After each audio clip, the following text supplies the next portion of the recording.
Hey guys, Tony here. So if you guys didn't hear the news, I actually posted a video a little bit earlier today, showing that the futures were green, but I was still not like, I'm like, they're not, yeah, they're green, but they're not like crazy good, right? Like we can still have a downturn. I'm still bearish. And it turns out that they are pretty bearish right now. You do have the US 500 at 43.4. So, I mean, not a heavy drop, but still definitely not in the direction that everybody wants them to go.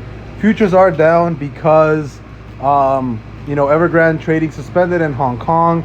I'm pretty sure that there was a week-long vacation for everybody in China, and they don't want people trading people trading Evergrande, or they don't want trading other stocks, because I feel like it's gonna be a pretty big bloodbath, and we're just kind of waiting to see what happens. And again, this can definitely trigger crypto to go down. I am currently in some BTC and Ethereum longs. I think after this reverse, I might end up closing those positions, those long positions, and I might switch that into shorts.